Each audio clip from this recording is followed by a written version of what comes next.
Okay, this is step one of our dragon or lizard or bird eye that we're going to make. This step is taking one of these glass beads and turning it into the eye itself using a reverse painting technique. Okay, so reverse painting means we look at it on the opposite side of the glass. So I'm going to start with the two darker colors, black first, then red, and then dry it, and then go back in with the orange and the yellow. Okay, so first, you've already sketched your idea.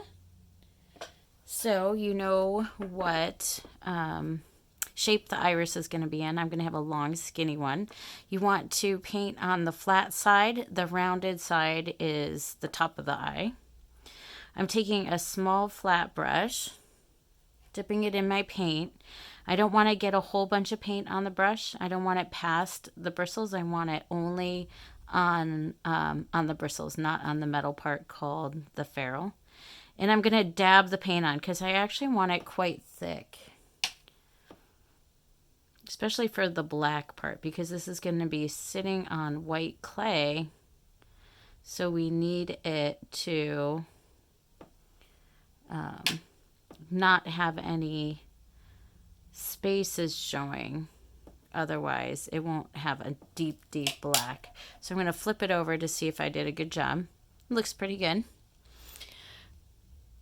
Okay, and now I'm going to take a toothpick and I'm going to drag some of that black paint out a little bit. This is an option for dragon eyes. This is a common feature that artists make. So I'm just dragging that paint. If it won't drag, it dried already. Just get some more paint on there. You can see if it's working on this side.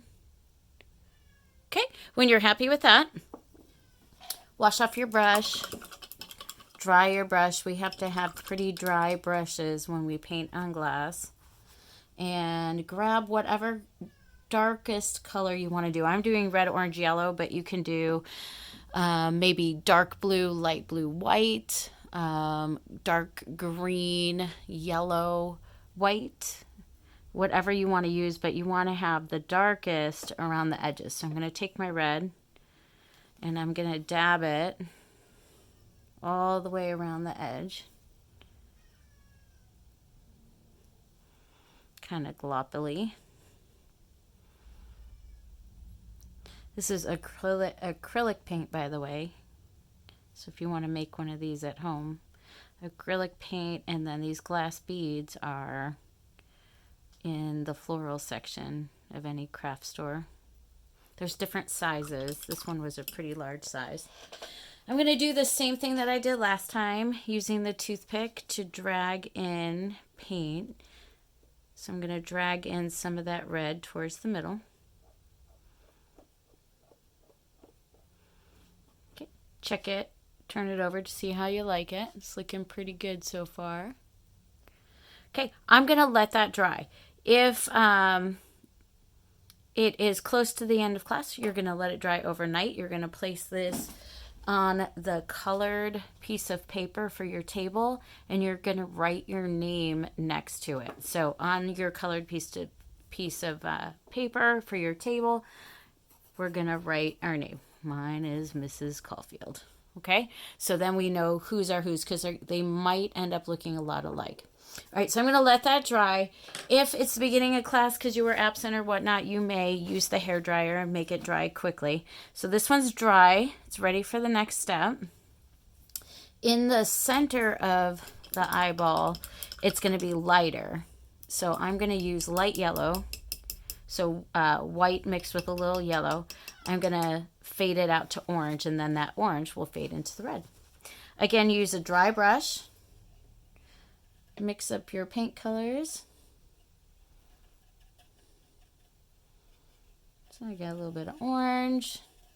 I don't think you can see me. I'm off camera. I'm going to add a little white.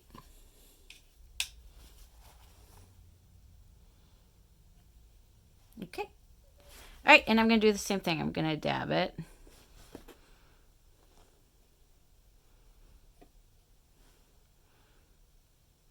Don't get paint on that ferrule, on that metal part of the brush, or you'll just be making a big mess.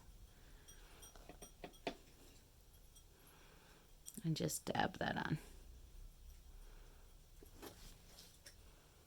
So far, so good. Now I'm going to have it fade into orange. So I'm going to get orange on my brush and dab that in the remaining area.